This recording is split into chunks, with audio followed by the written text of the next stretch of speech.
A reportagem especial deste sábado vai contar a história do distrito de São Bartolomeu de Minas, que fica no município de Cabo Verde. Ele foi fundado por protestantes no século XVIII, que sofriam com a intolerância religiosa da época. Foi no distrito que eles encontraram uma forma de exercer a fé. E hoje, protestantes e católicos convivem em harmonia e participam dos cultos com liberdade e respeito.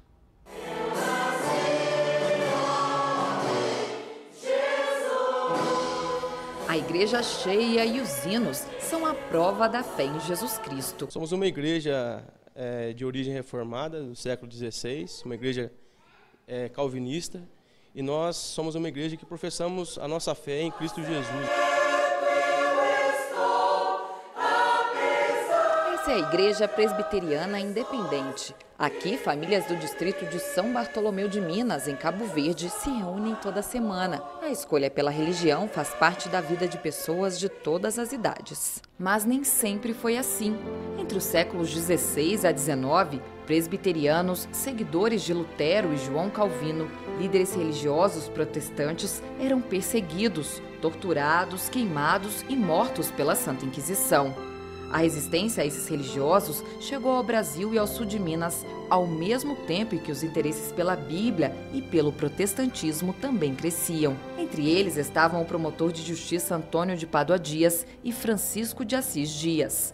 Entre 1873 e 1884, eles sofreram preconceito, mas ao mesmo tempo ganhavam seguidores e apoiadores. Foi assim que um homem decidiu comprar terras em uma área rural a 7 quilômetros de Cabo Verde, um lugar onde os presbiterianos podiam morar e praticar a religião, o distrito de São Bartolomeu. Chamado Capitão Francisco Alves, ele veio do Rio de Janeiro por motivos religiosos e comprou 7 alqueires de terra aqui nessa região e doou para a igreja presbiteriana, na época a igreja presbiteriana brasileira, justamente para que aqueles que fossem se convertendo tivessem um lugar para morar.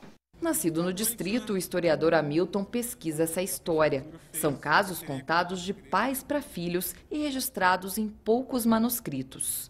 O São Bartolomeu nasceu e cresceu sendo uma propriedade privada da igreja presbiteriana.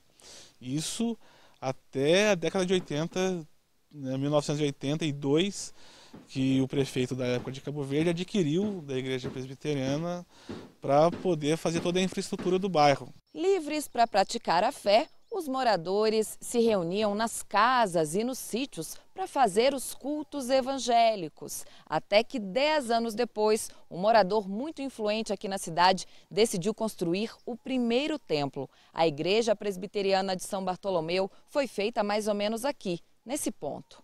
Esse templo foi demolido, mas vieram outros. A Igreja Presbiteriana Independente e a Igreja Presbiteriana Conservadora, que existem até hoje no distrito. A Igreja Presbiteriana Independente, a Conservadora, nós trabalhamos juntos, temos acho que o nosso objetivo, tanto nós como deles, é de proclamar o Evangelho de Cristo. Se por aqui todos viviam em harmonia, o mesmo não acontecia quando era preciso ir a Cabo Verde. Final do século XIX e os 7 quilômetros que distanciam Cabo Verde de São Bartolomeu significavam uma separação e uma intolerância religiosa muito grande.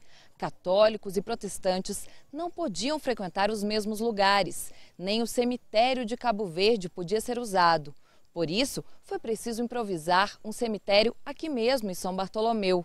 Os protestantes eram enterrados aqui, neste terreno. Lauro sempre se interessou por essa história e conta o motivo do cemitério ter mudado de lugar décadas depois. Aquele terreno era muito pedregoso.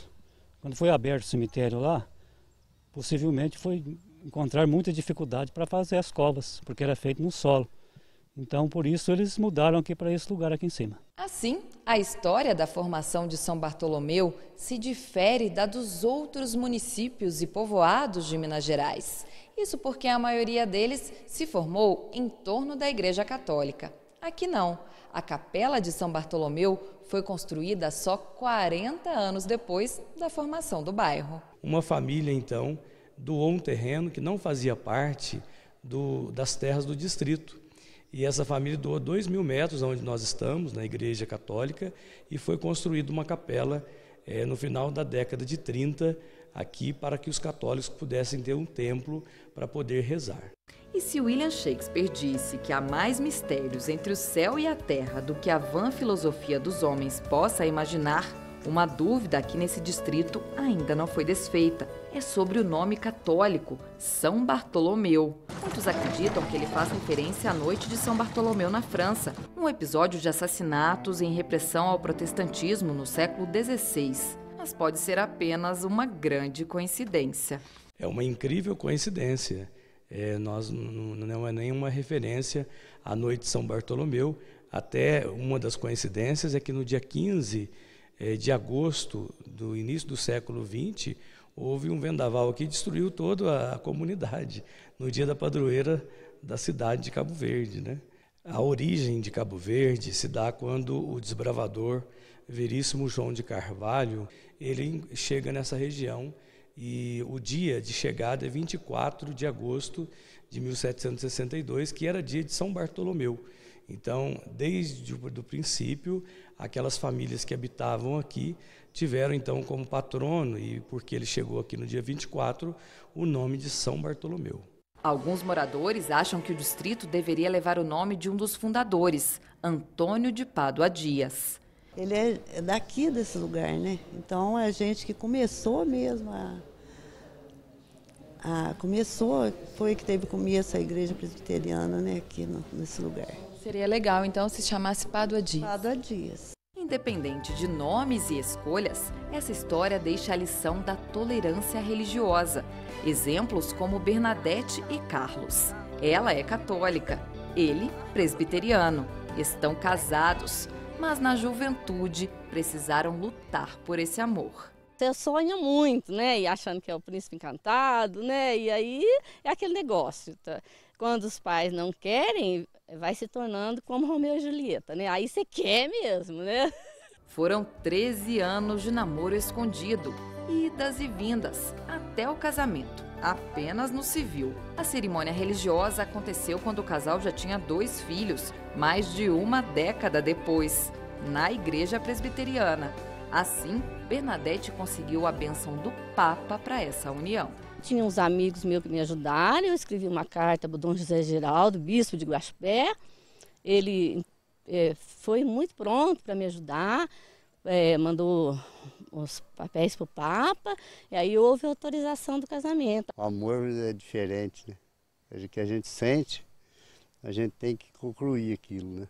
Deu certo, que estamos juntos até hoje, com 35 anos de casado.